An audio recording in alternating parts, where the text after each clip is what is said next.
Namasté, bonjour, bienvenue à tous. J'ai eu cette idée de faire une petite vidéo pour soutenir votre pratique de méditation. Donc je pourrais dire sur l'art et la manière de méditer ou de tenter de méditer. Ce n'est que ma perception des choses et évidemment je ne pourrais pas faire dans une brève vidéo une présentation exhaustive. Et j'ai plutôt l'habitude de parler en présentiel à mes élèves, mais voilà, on est dans des conditions de confinement en ce moment, alors je me suis dit que ça pourrait être une chouette manière de soutenir ceux qui auraient envie et peut-être même besoin de méditer en ces temps. Puisqu'effectivement, je crois que la méditation peut faire beaucoup de bien, apaiser, calmer, faire du bien au corps, mais aussi à l'esprit. Et au-delà de ça, nous faire toucher à une profondeur, je pourrais dire, de ce que nous sommes. Effectivement, il y a différentes traditions de méditation et elles datent de plus de 1000 ans. Elles ont émergé un peu partout dans le monde et je pourrais citer la tradition hindoue, la tradition bouddhiste, la tradition soufie, la tradition chrétienne, bien sûr aussi.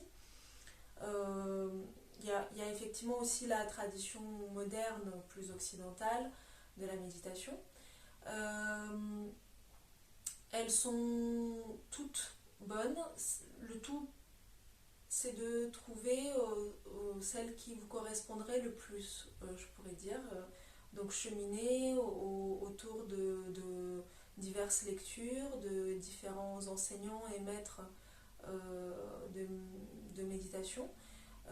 J'ai absolument pas la prétention d'avoir cette connaissance des grands maîtres et sages, notamment hindous et bouddhistes, qui ont transmis dans des ouvrages des enseignements précieux et que je vous encourage à aller voir ou à regarder aussi des vidéos sur ces sujets.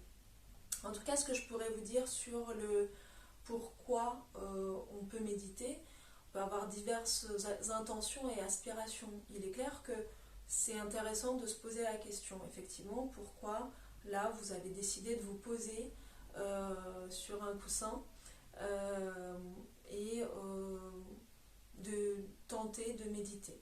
Et qu'est-ce que c'est la méditation pour vous? Ne serait-ce que là, vous pourriez arrêter cette vidéo et prendre un instant pour vous questionner. Qu'est-ce que je recherche ou pourquoi cette pratique m'intéresse particulièrement?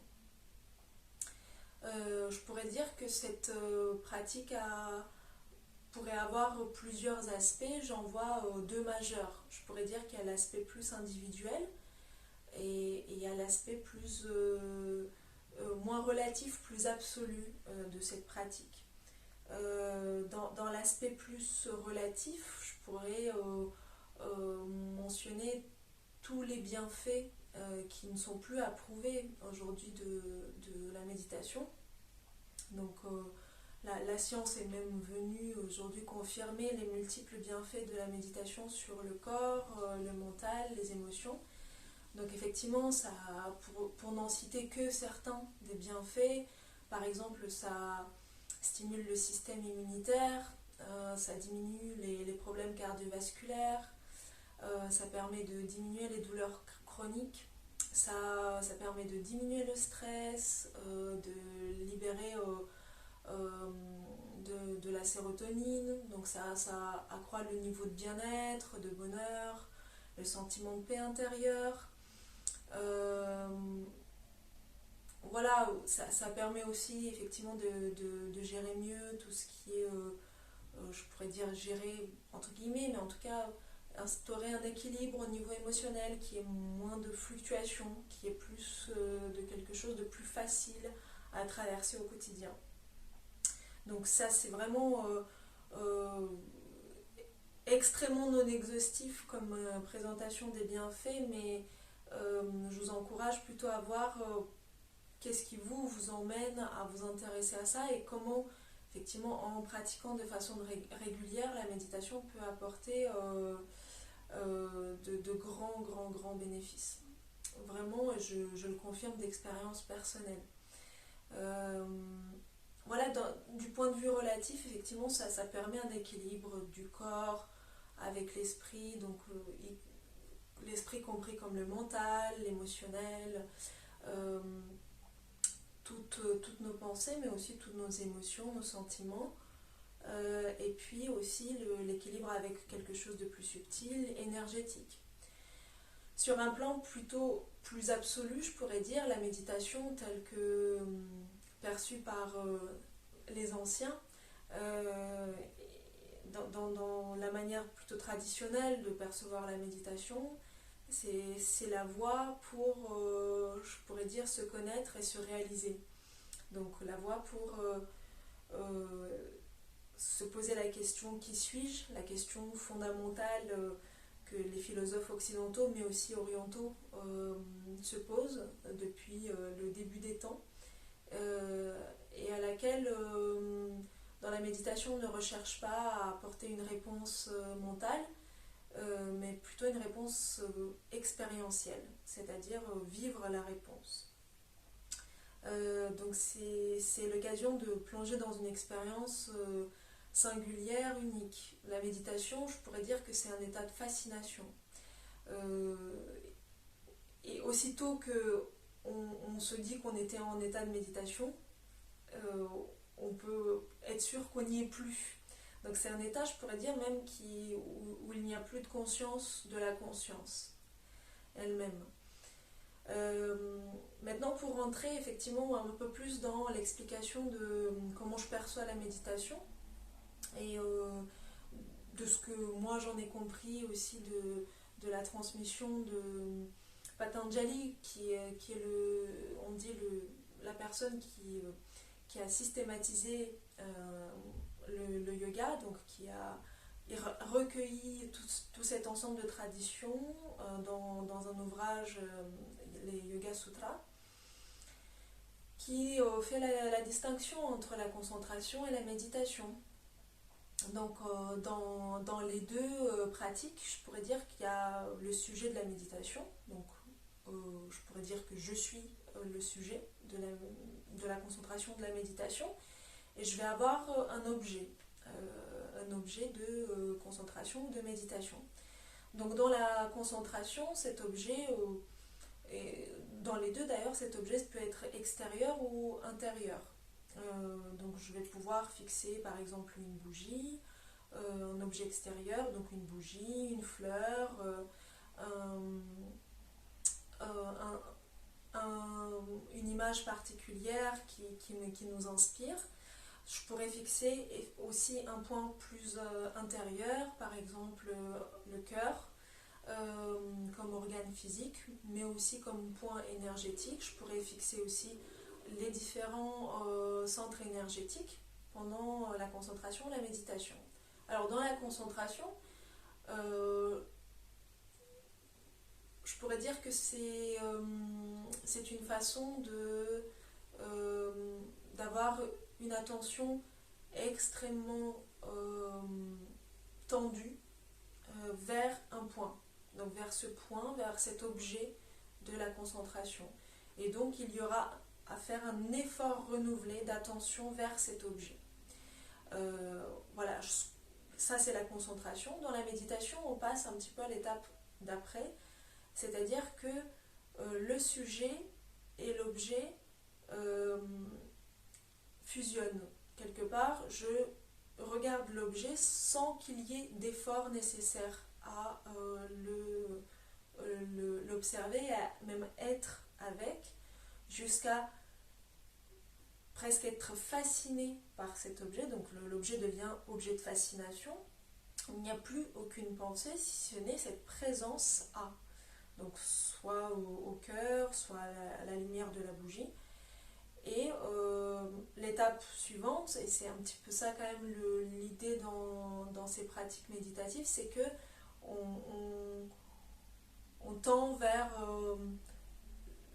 un état d'union ou de communion, on peut l'appeler état de conscience très ouverte, d'attention complète, de présence pure, où il n'y a a plus de distinction entre le sujet et l'objet. Donc il y a vraiment une fusion totale et où il y a un état de présence, où il n'y a plus de pensée et où il y a différents ressentis, où il peut y avoir aussi pas de ressenti, plus de ressenti en fait. Donc c'est un état qu'on peut appeler samadhi dans la tradition plus hindouiste, c'est l'état de nirvana dans la tradition du bouddhisme. Donc c'est vraiment la libération comment on dit, de la souffrance dans laquelle peut nous emmener l'agitation mentale. Voilà donc en ce qui concerne un petit peu l'explication de ce que je perçois de la méditation. Maintenant, comment on pratique cela? Je vous conseille avant toute méditation de vous trouver un espace chez vous où vous pourriez revenir régulièrement. Donc il faut faire de cet espace quelque chose d'un espace un peu sacré. D'ailleurs, vous pourriez créer un hôtel avec une bougie, peut-être des pierres qui vous inspirent, des images de maîtres, d'enseignants qui vous ont inspiré, des images de personnes bien aimées. Tout ce qui pourrait vous mettre dans cette sensation peut-être d'amour, de tendresse, de joie, d'enthousiasme, et qui pourrait vous donner envie de venir vous asseoir là, en face de ce petit hôtel. Et vous accorder ce temps pour vous. Donc ce temps pour vous, ça implique aussi une certaine déconnexion. Donc je vous invite vraiment à éteindre votre téléphone, à supprimer toutes les notifications et à vous mettre un petit peu au calme par rapport à d'autres personnes, ou alors s'il y a des personnes qui vous entourent, qui sont proches autour de vous, peut-être qu'elles auraient bien envie de méditer avec vous. Et dans ce cas, ça peut être une méditation collective avec une énergie très puissante qu'il peut y avoir dans les méditations collectives. Donc en tout cas, créer cet espace de silence à l'extérieur et à l'intérieur. Vous pourriez même utiliser des boules quies pendant la méditation. Ça pourrait même renforcer le niveau d'écoute du corps et du cœur. Aussi, ça peut être assez intéressant d'entendre les battements du cœur pendant la méditation. Voilà en ce qui concerne je pourrais dire l'emplacement et le lieu de cette méditation. Maintenant, quant au support et de quoi on a besoin en soi pour méditer comme objet, je pourrais dire pas grand chose. Je pourrais vous inviter à vous habiller juste de façon très décontracte, puisqu'en fait dans la posture on recherche vraiment à avoir une posture, on dit immobile. La posture, toute posture, même toutes les postures de yoga, la posture de méditation c'est une posture de yoga. C'est la première et la plus importante, je pourrais dire, posture. Je vous en présenterai plusieurs d'ailleurs qui sont possibles et qui sont chacune adaptée aux possibilités de chacun. Donc c'est à vous de trouver la posture qui vous convient pour qu'elle soit stable, immobile et confortable. Surtout vraiment et rechercher le confort. Pourquoi? Parce qu'on veut la garder immobile tout le long. Ben oui, parce qu'en fait la condition c'est l'immobilité du corps, puisque dès que le corps bouge, il y a de l'agitation qui se met au niveau mental. Donc on dit que l'agitation du corps provoque l'agitation de l'esprit. A contrario, le calme et l'immobilité du corps peuvent nous emmener petit à petit vers l'apaisement de l'esprit. Donc ça c'est très important, trouver une posture confortable qui va permettre l'immobilité de la posture. Pour ça, on n'hésite pas à utiliser plein de coussins, donc j'en ai plusieurs, je vais vous en montrer l'utilité.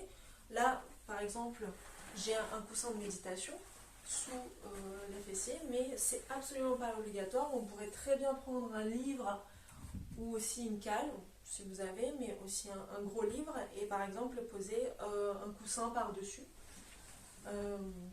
Donc je pourrais très bien, si vous n'avez pas de coussin de méditation, donc poser le livre plus un coussin par-dessus. Et donc voilà, je suis posée avec mes deux ischions sur le coussin. Donc je vais commencer à vous présenter quelques postures assises de méditation, puisque en effet on peut méditer de diverses manières.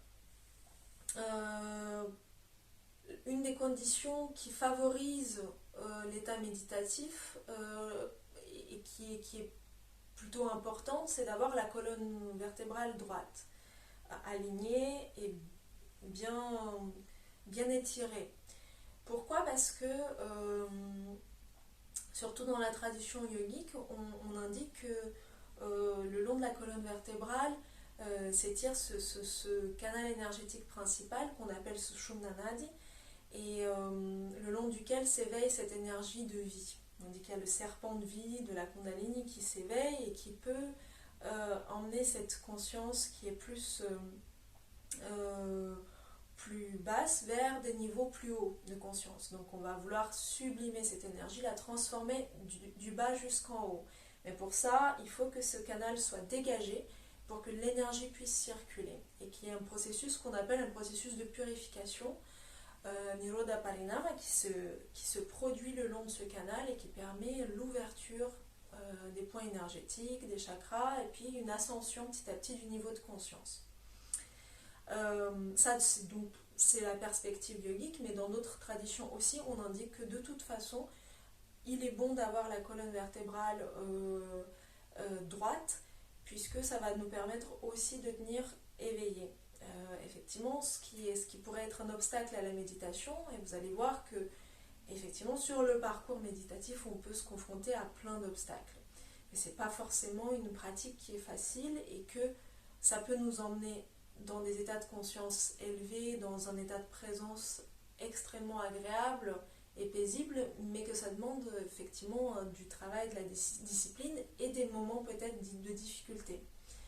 De difficultés qu'elles soient physiques dans le corps ou émotionnelles ou mentales. Mais déjà, effectivement, on va essayer de se faciliter la tâche en trouvant une posture qui est adaptée à soi. Donc on peut être soit assis dans une ou plusieurs postures que je vais vous présenter, donc à même le tapis ou le sol, soit sur une chaise. Donc il n'y a vraiment pas de souci à s'asseoir sur une chaise, surtout au début de la pratique, surtout quand on a mal au dos. N'hésitez vraiment pas à utiliser une chaise. Ensuite, si vraiment dans les moments où on se sent vraiment léthargique et qu'il y a vraiment un endormissement, on pourrait même presque se mettre debout et rester immobile en posture debout. Mais ça, je pourrais dire que ça peut rester exceptionnel. La meilleure posture sera la posture assise avec une colonne droite, une posture stable, immobile et confortable.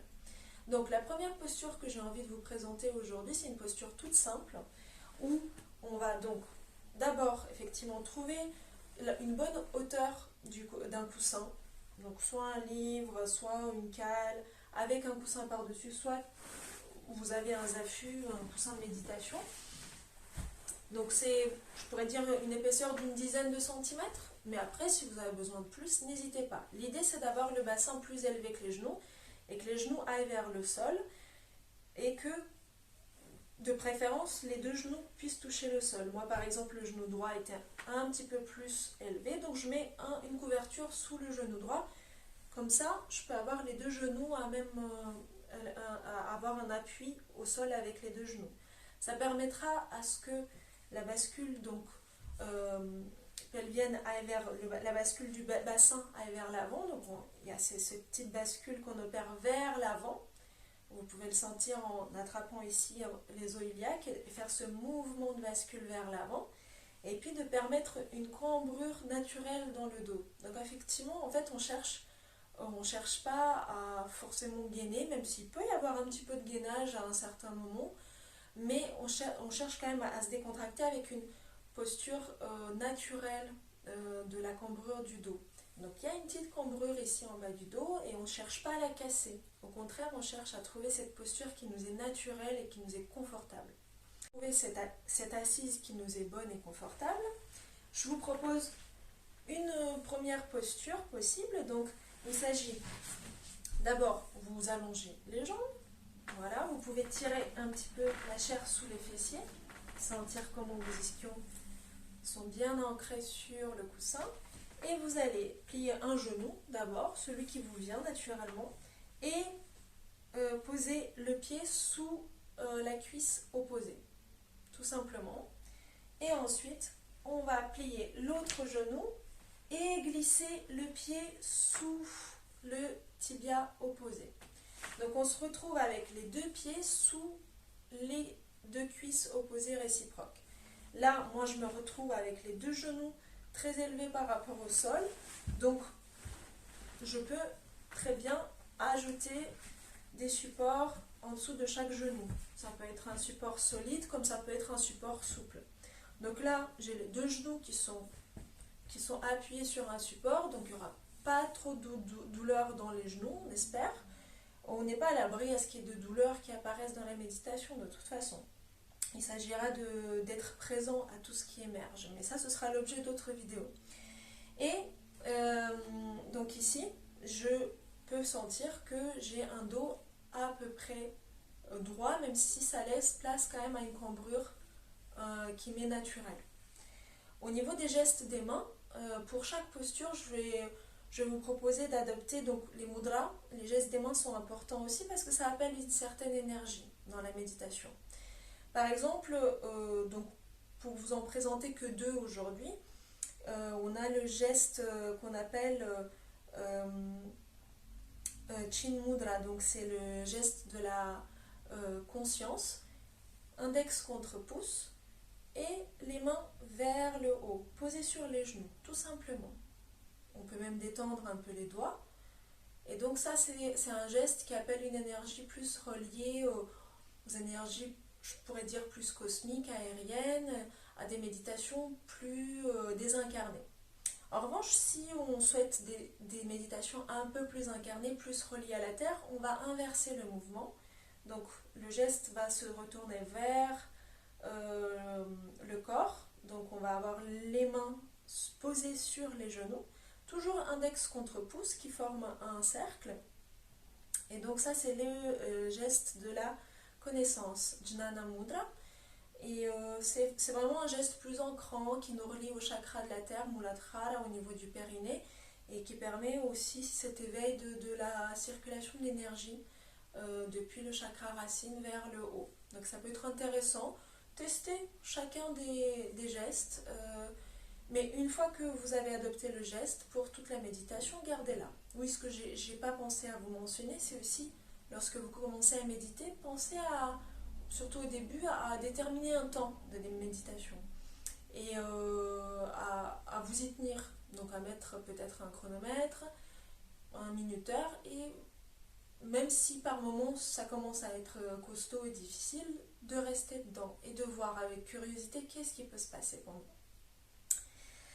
Voilà, donc ça c'est la première posture, c'est la posture qu'on appelle Sukhasana, une posture simple, je pourrais dire la plus simple. Ensuite, tout simplement, on peut laisser glisser donc le pied qui est en dessous, on peut le laisser glisser au-dessus. Donc je vais me retrouver avec un pied qui est en dessous de la cuisse opposée et l'autre pied qui est au-dessus, donc entre le mollet et la cuisse. Et là, à nouveau, un genou est plus élevé que le niveau du sol, donc moi, il m'est confortable de mettre un coussin pour égaliser les deux genoux et pour pouvoir me sentir stable et confortablement installée. Donc ça peut être une posture aussi intéressante, même si là, en cas de sciatique, ça peut être un petit peu plus compliqué en cas de douleur au niveau des vertèbres sacrales. Donc c'est peut-être une posture qui peut être plus compliquée pour certains, mais testez-la. Ça peut être aussi une posture plus tenue. En tout cas, moi je sens que là, il y a quelque chose d'une solidité dans la posture quand je me mets dans celle-ci. Ensuite, j'ai envie de vous en présenter deux autres postures assises. Une, par exemple, qui peut être très bonne pour les cas de sciatique, mais qui n'est pas super si vous avez des problèmes de genoux. Donc dans celle-ci, on va plier un genou et on va emmener le pied sous la cuisse opposée. Donc on a le genou qui est orienté vers l'avant. Donc on est toujours assis sur un coussin de préférence. Ça permettra d'élever un petit peu le bassin. Et puis donc on va plier l'autre genou et on va ramener l'autre pied. Et l'extérieur des deux pieds va se poser à même le sol ou le tapis. Et donc on a un genou au-dessus de l'autre. On va tirer la chair sous les ischions. Et donc on a cette possibilité de posture avec une jambe ou l'autre au-dessus. Donc soit le genou droit est au-dessus, soit le genou gauche. Et on peut tout simplement entrecroiser les doigts des mains et donc venir bien ouvrir la cage thoracique. Donc c'est vraiment aussi une posture de yoga, mais c'est une posture aussi qu'on peut utiliser en méditation. Alors c'est vrai que c'est une posture qui est bonne en cas de sciatique, mais qui peut être engageante et qui peut aussi tirer au niveau des cuisses. Donc si vous ressentez de l'inconfort, ne vous forcez pas. Je vais vous présenter une autre possibilité de posture, assise. Donc c'est une posture que moi j'aime beaucoup parce que pour le coup elle permet vraiment, on dit que c'est une posture qui amène beaucoup de tranquillité. C'est une posture où donc on va s'asseoir sur les deux mollets. On peut enlever le coussin et donc déjà donc ça s'appelle Vajrasana, la posture du tonnerre, et on va venir poser les mains ici sur le haut des cuisses, les pouces vers l'arrière déjà ici pour bien ouvrir la posture. Bon, on peut se rendre compte que on peut pas forcément, tout le monde ne pourra pas forcément tenir 1 heure dans cette posture, donc on va venir essayer de la faciliter. C'est une posture qui d'ailleurs fait beaucoup de bien en cas de sciatique et de problèmes dans la zone lombaire et sacrale. Donc on ne va pas hésiter à prendre un coussin et à le mettre sous la région du périnée. Voilà, donc là déjà moi je sens qu'il y a moins de pression sur les mollets et sur les genoux. Donc il y a beaucoup plus de facilité là, moi j'imagine, à tenir cette posture. Et puis on peut aussi prendre une couverture et puis là l'enrouler pour créer donc une certaine épaisseur et la mettre dans le pli de nos genoux pour que ça appuie un peu moins, pour que les cuisses appuient un peu moins sur les mollets. Donc là c'est pas mal, je pourrais même replier un peu le tapis pour mettre sous les genoux pour sentir que vraiment il n'y a pas de douleur dans les genoux, et puis avoir un petit peu relâché, relever un petit peu la région des chevilles. Et si jamais vous trouvez qu'il y a trop de pression encore sur les chevilles, n'hésitez pas à rajouter encore un coussin sous le bassin, sous le périnée. Et là moi par exemple je sens que là pour moi c'est vraiment très bien. Au niveau des gestes des mains, toujours on peut garder les mains ici en Jnana Mudra ou en Chin Mudra, l'un des deux. Vous pourriez même réunir les mains ensemble, par exemple une main au-dessus de l'autre avec les pouces réunis ensemble, ou les doigts entrecroisés et les index ensemble ici. Là par exemple ce mudra là, Yoni Mudra, ça permet de relâcher les épaules et puis d'équilibrer un peu l'énergie masculine et féminine, l'énergie solaire et lunaire. Voilà, donc ça c'est les postures que je voulais vous présenter au niveau assis, au niveau du matelas. Donc n'oublions pas de garder la colonne bien droite dans la posture, de toujours avoir le menton parallèle. Notamment par rapport à ça, c'est important d'avoir le menton parallèle au sol. En revanche, si vous sentez par exemple que vous avez tendance à vous endormir dans la méditation, c'est intéressant de relever un petit peu le menton. Si au contraire vous avez beaucoup d'agitation, vous ressentez beaucoup d'agitation dans la méditation, ça peut être intéressant de baisser un tout petit peu le menton. Ça peut calmer un petit peu. Ok ? Alors, sinon, si vous avez de la difficulté à méditer assis à même le matelas ou le sol, pas obligé d'avoir un matelas, vous pouvez mettre aussi une couverture à même le sol, ou être sur un tapis juste pour ne pas avoir froid dans la méditation. Effectivement, on va chercher des bonnes conditions, on n'a ni trop froid ni trop chaud. Donc on peut venir tout à fait s'asseoir sur une chaise. Alors c'est Maitri Asana, donc c'est une posture aussi. On va s'asseoir sur la chaise en essayant d'avoir donc les genoux parallèles, écartés largeur des hanches, les pieds bien appuyés au sol. On va essayer d'avoir la colonne bien droite. Donc si la chaise a un dossier, on essaie de ne pas s'appuyer sur le dossier, sauf si on a très mal au dos, alors ne vous empêchez pas de trouver quand même une posture qui vous permette de méditer. Le principal, c'est de méditer. Et les mains posées dans un des gestes que je vous ai présentés, le geste de la conscience ou de la connaissance, Jnana ou Chin Mudra, par exemple. Voilà, donc et ici, n'oubliez pas aussi à tenir le menton bien parallèle au sol. Et puis on peut fermer les yeux et commencer la méditation à partir de là. Voilà.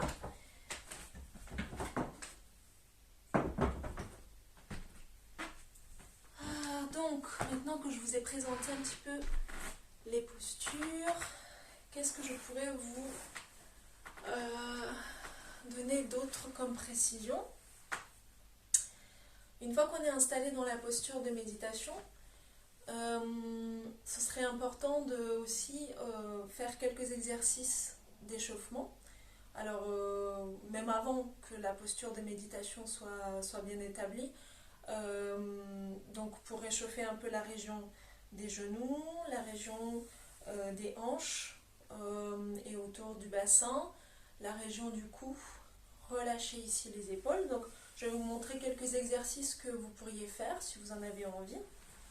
Par exemple, vous pourriez déjà allonger les jambes et plier un genou et appuyer un pied sur le haut d'une cuisse et laisser le genou, donc appuyer légèrement sur le genou pour le laisser se mouvoir. Et on peut aussi attraper le pied et laisser bouger un petit peu avec l'appui des mains le pied de façon circulaire pour laisser un peu de mobilité au genou.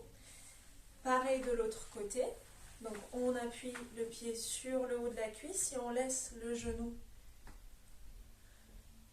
bouger un petit peu, sans trop appuyer, hein. On se fait pas mal.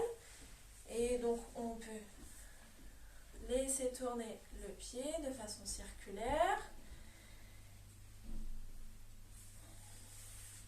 Et puis on peut entrecroiser les jambes et venir essayer de réchauffer la région donc autour des hanches. Donc on peut s'appuyer sur les genoux, les mains sur les genoux, et on va inspirer.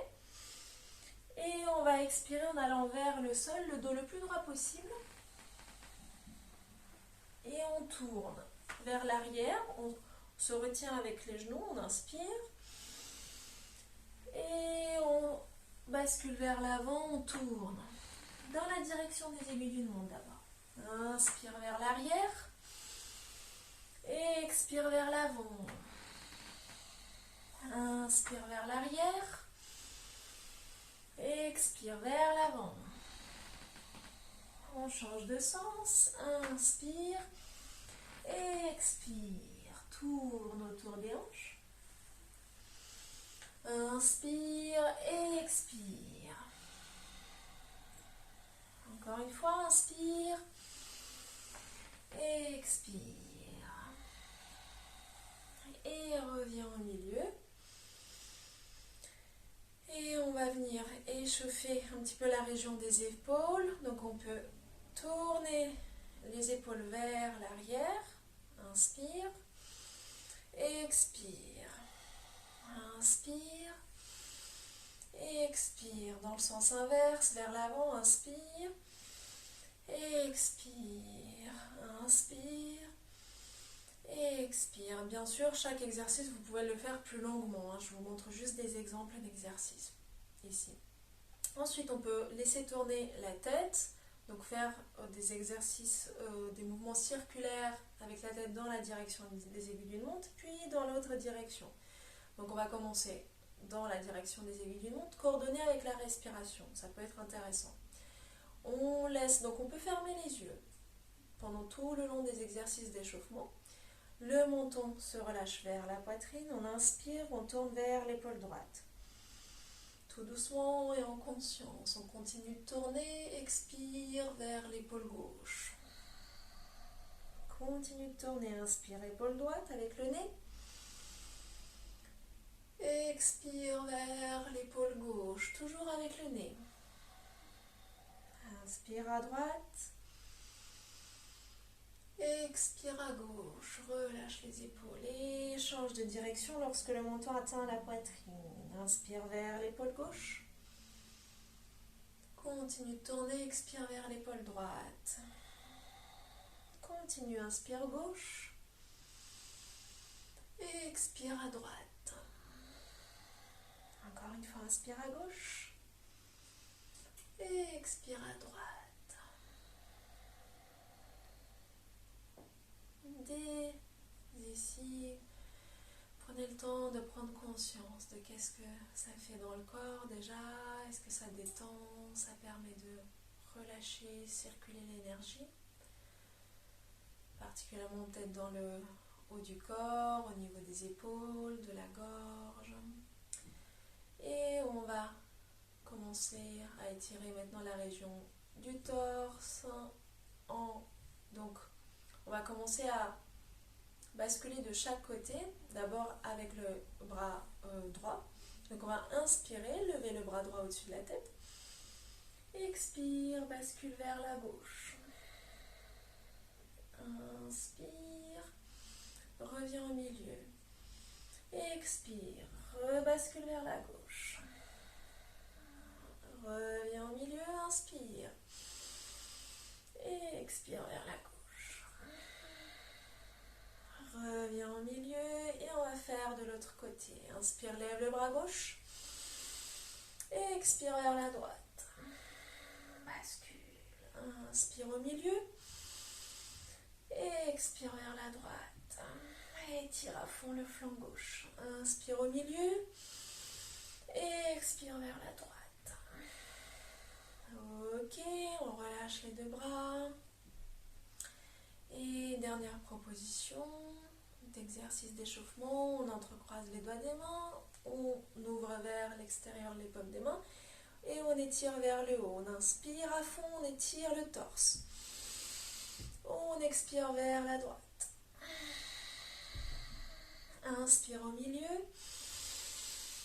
Étire à fond, et expire vers la gauche. Encore, inspire au milieu. Et expire droite. Inspire au milieu. Et expire vers la gauche. Ok, très bien. Et maintenant, on va pouvoir adopter la posture de méditation qui nous convient le mieux, le geste des mains qui nous convient le mieux. On va pouvoir fermer les yeux et commencer la méditation.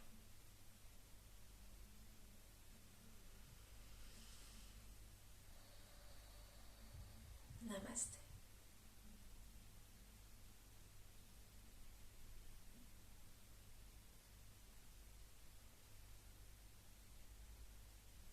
Et vous pouvez me retrouver dans d'autres vidéos où je vous ferai des méditations guidées.